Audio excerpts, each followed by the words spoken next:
भारत माता की, भारत माता की। अररिया के ई पावन माटी पर मौजूद सब्बे भैया बहन आ बुजुर्ग जन के हम प्रणाम करी छे।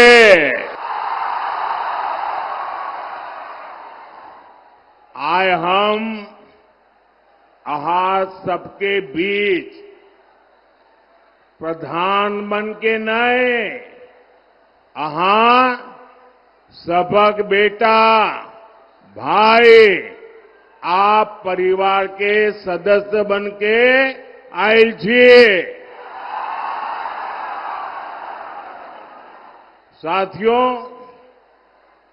खड़गेश्वरी महाकाली, मां पूरनदेवी, मां कामाख्या, चौमुखी शिवलिंग महादेव, महामाया देवी, इन सभी दिव्य शक्तियों को नमन करते हुए मैं आप सभी जनता जनार्दन को प्रणाम करता हूं। ये सारे नौजवान बहुत सारे पेंटिंग बना करके ले आए हैं। जरा एसपीजी के लोग ये कलेक्ट कर लीजिए। ये जो बच्चे चित्र बना के लाए हैं, अगर पीछे आपका नाम पता होगा तो मेरी ऑफिस से आपको चिट्ठी मिल जाएगी। सब कलेक्ट कर लीजिए भाई, उधर भी सबसे कलेक्ट कर लीजिए। और फिर आप आराम से बैठ जाइए, क्योंकि आप इतना हाथ ऊपर करके पूरा समय खड़े रहते हैं। आराम से बैठिए आप लोग। मेरे मन में एक सवाल है, मैं सारी माताओं बहनों को पूछूं क्या? मेरे मन में एक सवाल है, मैं पूछूं क्या? माताएं बहनें जवाब देंगी? ये मुझे बताइए बहनें, आप सुबह सुबह इतनी बड़ी संख्या में आई हैं, तो घर के लोगों को आज खाना मिलेगा क्या?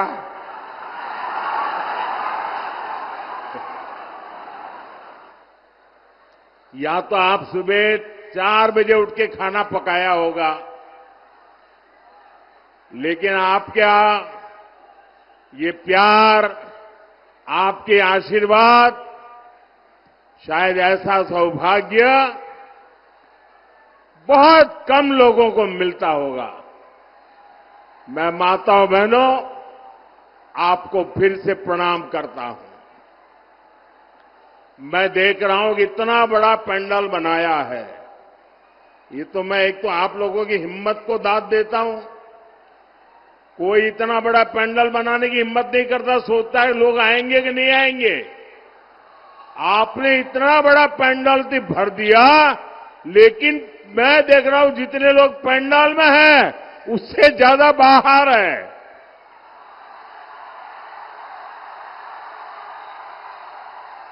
और जब मैं हेलीकॉप्टर से देख रहा था, बहुत बड़ी मात्रा में लोग पैदल चल करके आ रहे थे। वो तो शायद अभी पहुंचे भी नहीं होंगे। ये दृश्य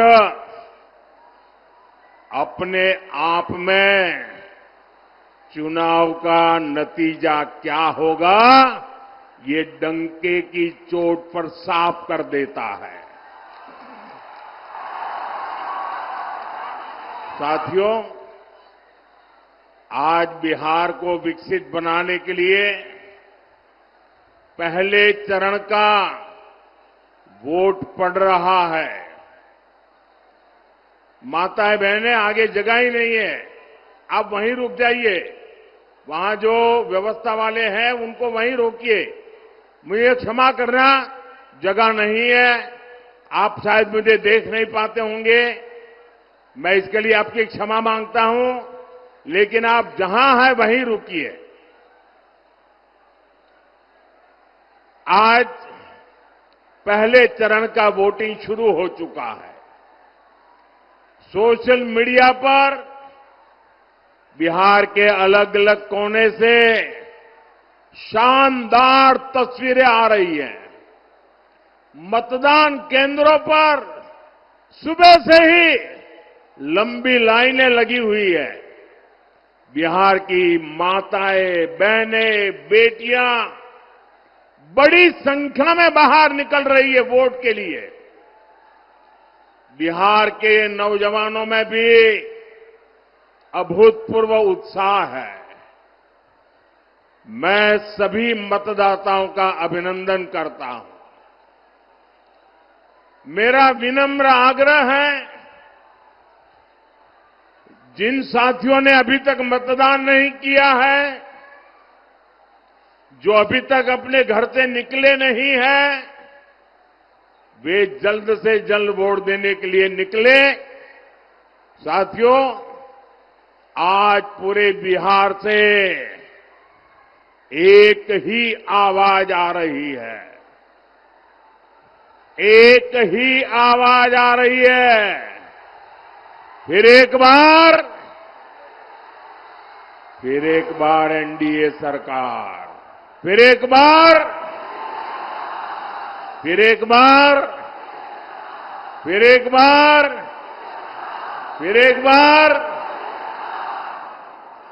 बार सुशासन सरकार। बिहार की इसी भावना के पीछे माताओं बहनों की उम्मीद है, नौजवानों के सपने हैं। और मेरे नौजवानों, ये मोदी की गारंटी लिख करके रखो। आपका सपना ही, मेरे नौजवान साथियों लिख करके रखो, आपका सपना ही मोदी का संकल्प है।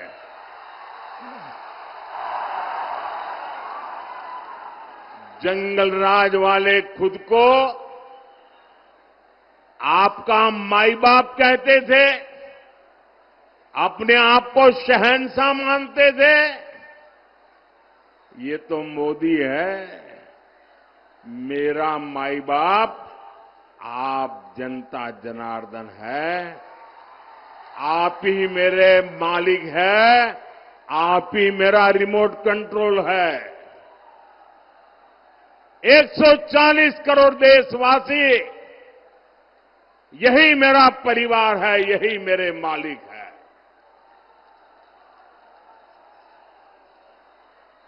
मेरा परिश्रम दिन रात खपने की मेरी कोशिश सिर्फ और सिर्फ आपके बच्चों के बेहतर भविष्य के लिए ही है। साथियों, आज मैं आपको आपके वोट की ताकत क्या होती है, कभी कभी हमको लगता है ना, हाँ मैं वोट दे के आया। ऐसा नहीं है। आपके वोट की बहुत बड़ी ताकत होती है। मैं आज आपको आपके वोट की ताकत बताना चाहता हूं। बताऊं? आपके वोट की ताकत क्या है? बताऊं? देखिए, आपके दादा दादी, नाना नानी ने, इनके एक वोट ने बिहार को सामाजिक न्याय की भूमि बनाया था। लेकिन फिर 90 का दशक आया और बिहार पर आरजेडी के जंगल राज ने हमला कर दिया। और जंगल राज मतलब कट्टा, क्रूरता, कटुता, कुसंस्कार, करप्शन और कुशासन, ये जंगल राज की पहचान बन गए और ये बिहार का दुर्भाग्य बन गया। आपके माता पिता के सपने कुचल दिए गए।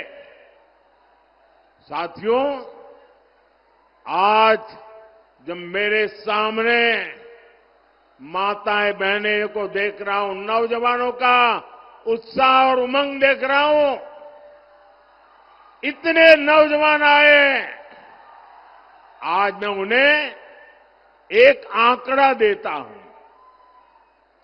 मैं एक आंकड़ा देता हूं, आप इस आंकड़े को याद रखोगे? जरा पूरी ताकत से जवाब दो भाई। ये आंकड़ा याद रखोगे? आप सब याद रखोगे? ये आंकड़ा है 0 याद रखोगे? 0 ये आंकड़ा याद रखोगे? कौन सा आंकड़ा? जरा जोर से बोलिए, कौन सा आंकड़ा? कौन सा आंकड़ा? ये जंगल राज के दौरान बिहार में हुए विकास का रिपोर्ट कार्ड है। मेरे नौजवान साथियों, बिहार में जंगल राज की सरकार 1990 से लेकर 2005 तक 15 साल ये जंगल राज ने बिहार को तबाह कर दिया।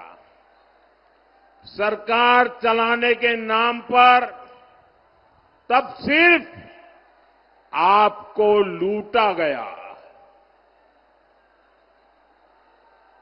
और इसलिए मैं कहता हूं कि जरा एक आंकड़ा याद रखना है। कौन सा आंकड़ा? कौन सा आंकड़ा? अब मैं बताता हूं। 15 साल के जंगल राज में बिहार में कितने एक्सप्रेसवे बने? कितने एक्सप्रेसवे बने? जरा जोर से बताइए, कितने एक्सप्रेसवे बने? कितने एक्सप्रेसवे बने? 0 मतलब शून्य, नील बटे सन्नाटा। क्या आप जानते हैं 15 साल के जंगल राज में बिहार में कोसी नदी पर कितने पुल बने? कितने पुल बने? जरा जोर से बताइए, कितने पुल बने? कितने पुल बने? देखिए, पत्रकार मुस्कुरा रहे हैं आज। 0 एक भी नहीं बना।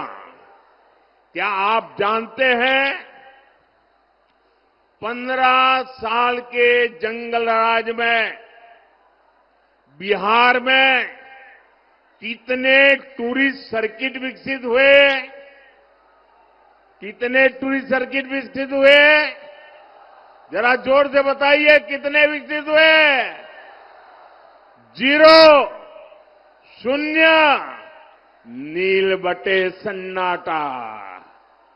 क्या आप जानते हैं 15 साल के जंगल राज में बिहार में मेरे नौजवानों को खेलकूद के लिए, मेरी बेटियों को खेल कूदने के लिए कितने स्पोर्ट्स कॉम्प्लेक्स डेवलप हुए? कितने डेवलप हुए? कितने डेवलप हुए? 0 मतलब शून्य, मतलब नील बटे सन्नाटा।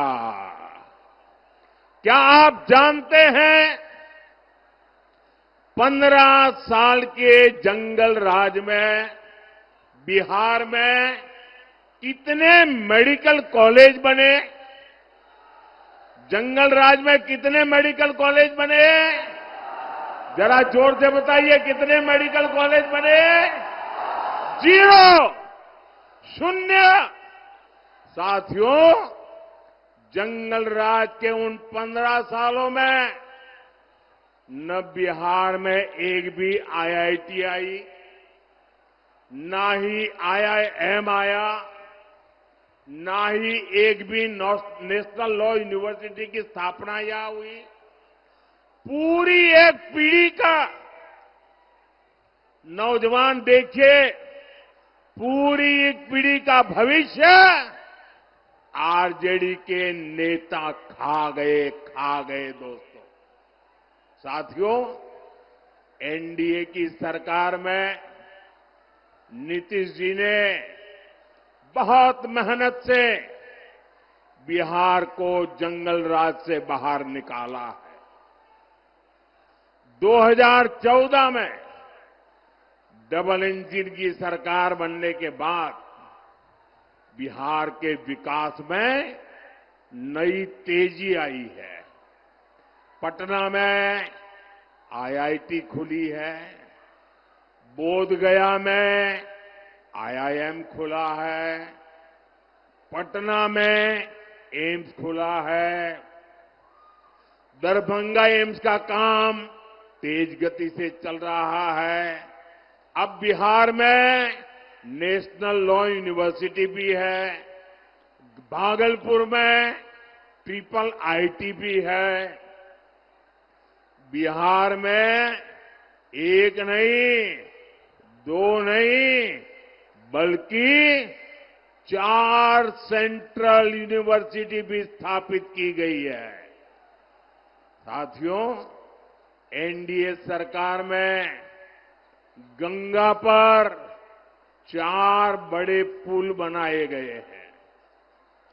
वीर कुंवर सिंह सेतु, जेपी सेतु, श्री कृष्ण सिंह सेतु, ओंटा सिमरिया सेतु, इसके अलावा महात्मा गांधी सेतु की पूरी तरह मरम्मत करके नया स्टील ब्रिज बनाया गया है।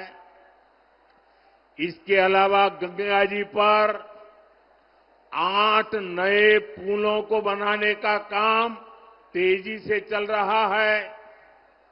कोसी नदी पर भी 3 पुल नए बनाए गए हैं और 3 नए पुल बनाने पर काम चल रहा है।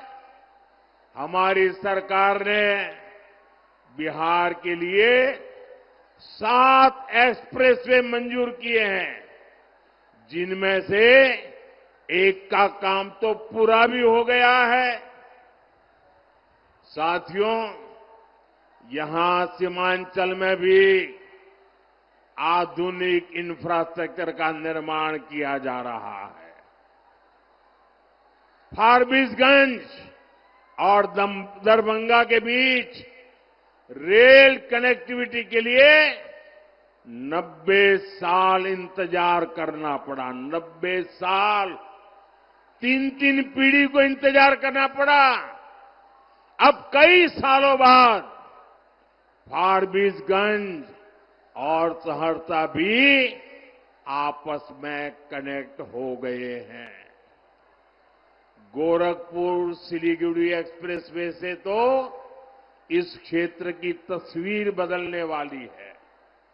ये सारा उदाहरण बताते हैं कि बिहार का विकास अगर कोई कर सकता है तो एनडीए कर सकता है। भाजपा के साथ पूरी एनडीए की टीम मिलकर के कर सकती है। साथियों, और इसलिए हमें अपने नौजवानों को, अपनी बेटियों को, अपने नागरिकों को बेहतर जीवन देना है। इसलिए एनडीए सरकार हर गरीब को पक्का घर दे रही है, हर जरूरतमंद को मुफ्त अनाज, मुफ्त इलाज दे रही है,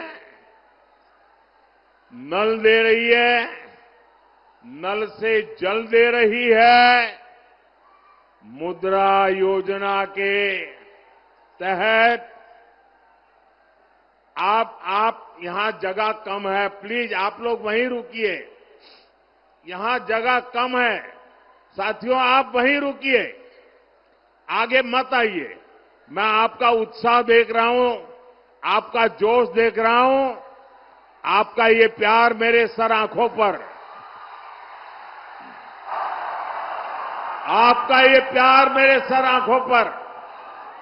साथियों, मुद्रा योजना के तहत स्वरोजगार के लिए बिना बैंक गारंटी युवाओं को मदद दी जा रही है। बिहार के हमारे नौजवानों को मुद्रा लोन के करीब 3 लाख करोड़ रुपए मिले हैं। लेकिन साथियों, हमारे इन प्रयासों के सामने एक बहुत बड़ी चुनौती खड़ी है, और वो चुनौती है घुसपैठियों की। एनडीए सरकार पूरी मक्कमता से और पूरी ईमानदारी से जो घुसपैठिए हैं, एक एक की पहचान कर रही है और घुसपैठियों को देश से बाहर निकालने में जुटी है। लेकिन ये आरजेडी वाले, ये कांग्रेस वाले, ये लोग घुसपैठियों को बचाने में जुटे हैं। ये घुसपैठियों को बचाने के लिए भांति भांति के झूठ फैलाते हैं, गपगोले फेंकते रहते हैं, लोगों को गुमराह करने के लिए राजनीतिक यात्राएं निकालते हैं। साथियों, आप मुझे बताइए, आप मुझे जवाब देंगे नौजवानों? आप मुझे जवाब देंगे? मैं पूछूं, आप मुझे बताइए, ये घुसपैठियों को बिहार से बाहर करना चाहिए कि नहीं करना चाहिए? घुसपैठियों को निकालना चाहिए कि नहीं निकालना चाहिए? जो जहां से आए वहां भेजना चाहिए कि नहीं भेजना चाहिए? साथियों, आरजेडी कांग्रेस को अगर गलती से भी जहां जहां उनको मौका मिला है, जब जब मौका मिला है, ये घुसपैठियों को पिछले दरवाजे से भारत का नागरिक बनाने में लगे रहे। और वो सिर्फ आकर के किसी के घर में ठहर जाते ऐसा नहीं है। एक घुसपैठिए आपके खेतों पर कब्जा करते हैं, दुकानों उद्योगों में घुसपैठियों को ही काम मिलना हो जाता है, आपके बच्चों को उनको काम का जो हक है वो हक ये घुसपैठिए छीन लेते हैं, उनको मिलना शुरू हो जाता है। और इसलिए मेरे नौजवानों, मेरी माताओं बहनों, मेरे मुल्क के मालिकों, मुझे बताइए, ये घुसपैठिए जाने चाहिए कि नहीं जाने चाहिए? ये घुसपैठियों को हटाना चाहिए कि नहीं हटाना चाहिए? साथियों, घुसपैठियों का ठीक से हिसाब हो। आप मुझे बताइए, एक घुसपैठियों का हिसाब कौन कर सकता है? जरा बताइए, घुसपैठियों को कौन निकाल सकता है? एक घुसपैठियों को कौन निकाल सकता है? एक घुसपैठियों को कौन निकाल सकता है? एक घुसपैठियों को कौन निकाल सकता है? मोदी नहीं, आपका एक वोट निकाल सकता है, आपका वोट। आपके वोट की ताकत है, वो घुसपैठियों को निकाल करके रहेगी। और इसके लिए एनडीए की डबल इंजन सरकार बहुत जरूरी है। साथियों, कांग्रेस हो, आरजेडी हो, इन्हें देश की सुरक्षा से कोई मतलब नहीं है। इन्हें देश की आस्था से भी कोई मतलब नहीं है। इसलिए सब लोग हमारी आस्था, हमारी संस्कृति का भी अपमान करते हैं। आपने देखा, कांग्रेस के जो नामदार है, वो बिहार आकर छठी मैया की पूजा को ड्रामा बताते हैं, ड्रामा। क्या ये छठी मैया का अपमान है कि नहीं है? हमारी आस्था का अपमान है कि नहीं है? हमारी माताएं बहनें छठी मैया की आराधना में कितनी तपस्या करते हैं, तब करती है, पानी तक नहीं पीती। ये उसको नौटंकी कहते हैं। और आरजेडी वाले नामदार, ऐसी जब आती है तो उनके मुंह पर ताला लग जाता है। यही नामदार उछल उछल करके, टीवी वालों को बुला बुला करके, जब महाकुंभ चल रहा था तो महाकुंभ के स्नान की मजाक उड़ाते थे। साथियों, ये राम मंदिर का विरोध करते थकते ही नहीं है। प्रभु राम पर इनका विश्वास नहीं है। और ये कोई ढकी छुपी बात नहीं है, पूरा देश जानता है। इनकी आस्था नहीं थी तो ये प्राण प्रतिष्ठा में नहीं गए। आए दिन इस पवित्र परंपरा का भी मजाक उड़ाते रहते हैं। चलो भाई, ये घुसपैठियों के दबाव में, वोट बैंक की राजनीति में उनकी कोई मजबूरी है, समझ गए। प्रभु राम से उनकी नफरत होगी, हो सकता है। लेकिन जरा मैं एक और सवाल पूछता हूं। मेरे इस सवाल को जरा गंभीरता से सुनिए। आपको मालूम है ना, जहां भगवान राम का मंदिर बना है ना, वहीं पर निषाद राज जी का भी मंदिर बना है। वहीं पर महर्षि वाल्मीकि जी का भी मंदिर बना है। वहीं पर माता शबरी जी का भी मंदिर बना है।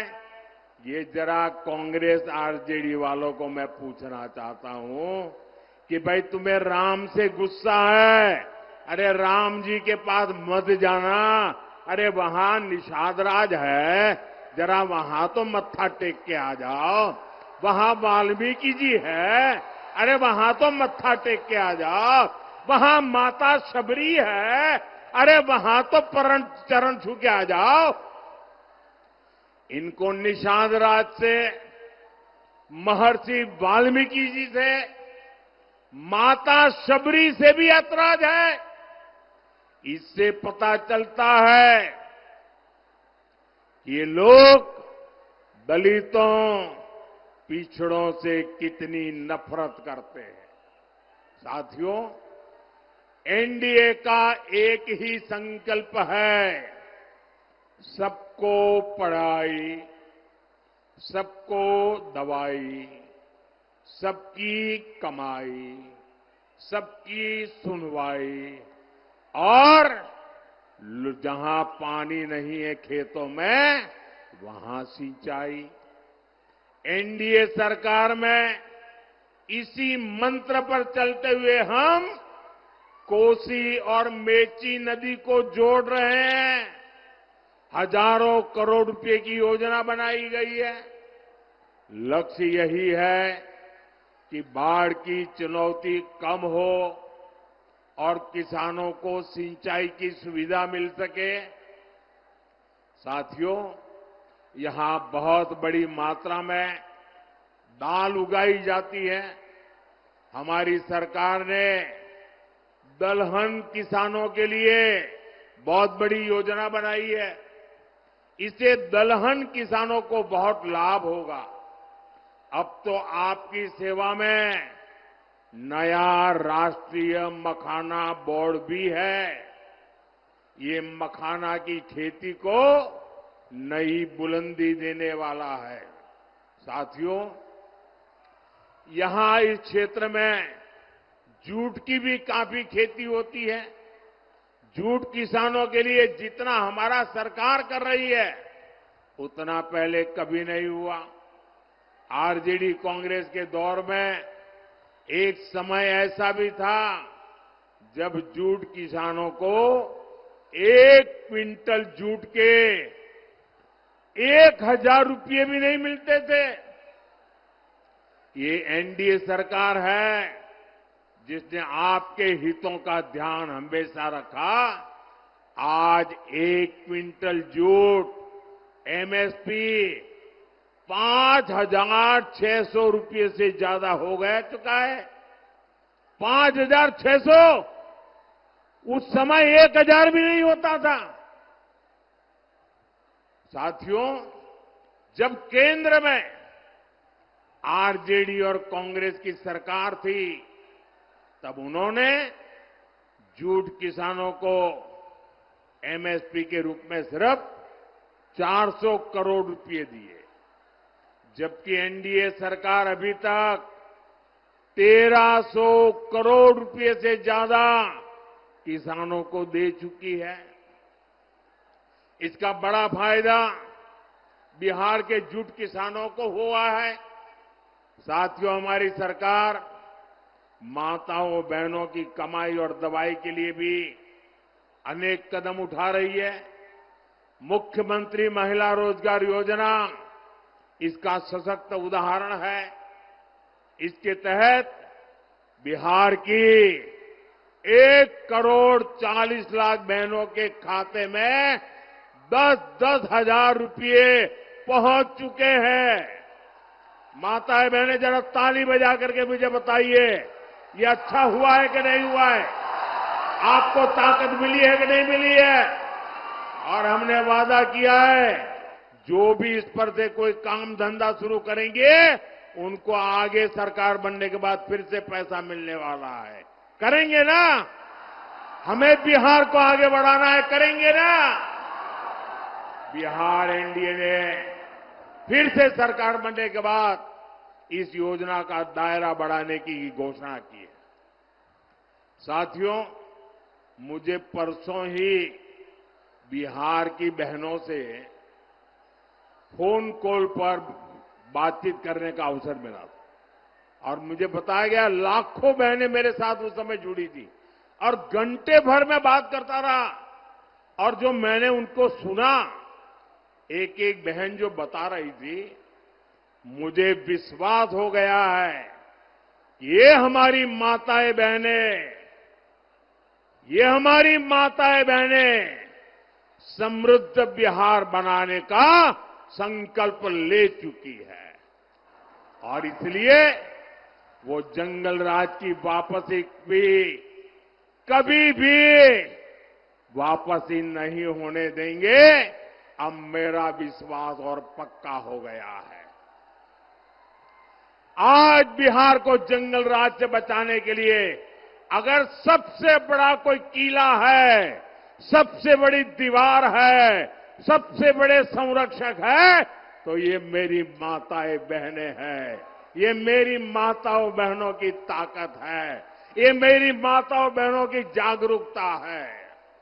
साथियों, कुछ दिनों पहले मैंने कांग्रेस और आरजेडी में जो झगड़े हो रहे हैं ना, एक दूसरे की टांग खींचने का जो काम चल रहा है, उसकी पोल खोल दी थी। ये पोल खुलने के बाद कांग्रेस आरजेडी के बीच झगड़ा और भी बढ़ गया है।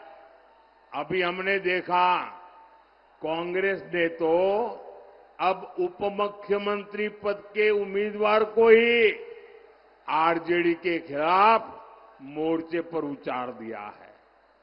वो मीडिया को इंटरव्यू दे रहे हैं और इंटरव्यू में क्या कह रहे हैं वो इंटरव्यू में आरजेडी के जंगल राज की ही कलई खोल रहे हैं। वो कह रहे हैं कि जंगल राज में दलितों, महादलितों और अति पिछड़ों के साथ सबसे अधिक जुल्म हुआ है। साथियों, अभी तो ये शुरुआत है। चुनाव परिणाम आने दीजिए। ये कांग्रेस आरजेडी के लोग एक दूसरे के बाल नोचने वाले हैं, एक दूसरे के। साथियों, अररिया में 11 नवंबर को मतदान है। आपको मेरा एक काम करना है। करेंगे? मेरा एक काम करेंगे? पक्का करेंगे? अभी आपके पास 3-4 दिन बचे हैं।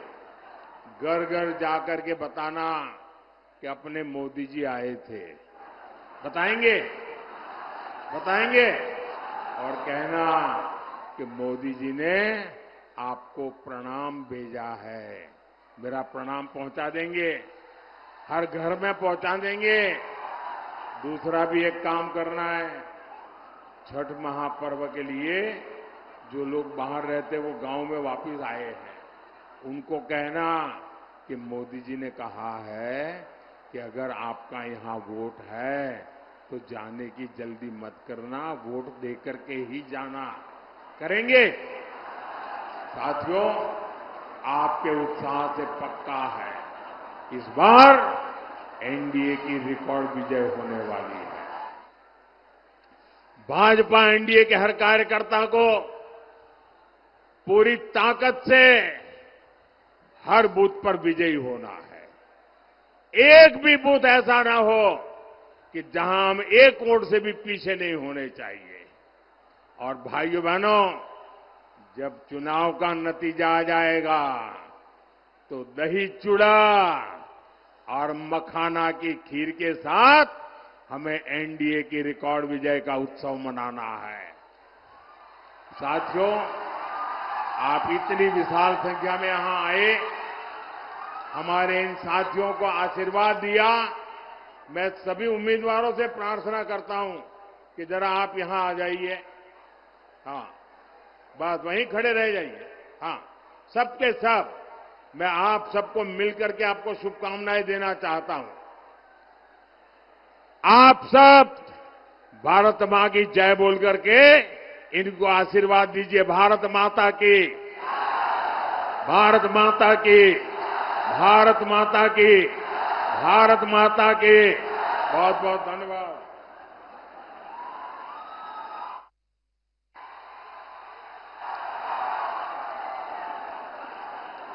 भारत माता की, भारत माता की, वंदे वंदे, भारत माता की, भारत माता की। प्रधानमंत्री Narendra. If you like this video, then like, share and subscribe to Mirror Now.